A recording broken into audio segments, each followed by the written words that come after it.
नौजवान कलमनिगार दिलीप कुमार जो ख़ूबसूरत नज़म उनवान हैदराबाद हलूं।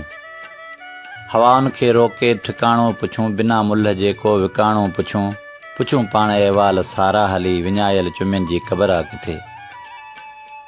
विञायल चुमियुनि जी क़बर आहे किथे, हुते चंड घर घर लहे थो ॾिसूं, हुते हुस्न दरिया वहे थो ॾिसूं।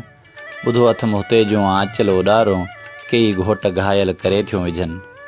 मिठी मुर्क हिकिड़ी खयों थियूं अचनि, घणनि खे त सायल करे थियूं विझनि। ॿुधो अथमि हसीनाऊं हुते जूं पिरी, सितारनि खे पायल करे थियूं विझनि। ॿुधो अथमि वारनि खे खोले सखियूं, जॾहिं हूअ टोला कयो थियूं छॾनि, त खिवण रक्स रोमी करे थी उते, ऐं बादल बि बरसण शुरू था थियनि। ॿुधो अथमि सिटी गेट जी कंहिं गली मंझां, सरापा सूरज उगी थो अचे।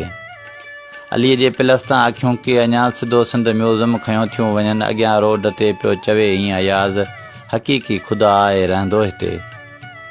परियां थोरो पूनम ते हसन दर्स हिकिड़ो, नज़म निंगरीअ जे बदन ते चिटे पियो, ऐं बाग़ राणीअ में राणियूं कई, अखियुनि जी ज़िबां सां पढ़नि प्यार कलमा, ऐं कोटड़ीअ तां वेंदड़ रेल में हसरतनि जा के लाशा खयों थियूं वञनि। ऐं कोटड़ीअ तां वेंदड़ रेल में हसरतनि जा के लाशा खयों थियूं वञनि। पकोड़ा स्टॉप ते चुनीअ खे उॾारे, पाण सां त ख़ासा खयों थियूं वञनि। नशो नींहं जो प्यारे घणनि खे, घणनि ई नशनि जा थियो मवाली कनि। ॿुधो अथमि फाटक तां के यादगिरियूं, बैगनि जे खीसनि जे हवाले कनि। ॿुधो अथमि हिते जूं शामूं मिठी, हसीननि जे कन जी वाली लॻनि थियूं। ॿुधो अथमि हिते जूं सभई मौसमूं, महबूब जे चपड़नि जी लाली लॻनि थियूं।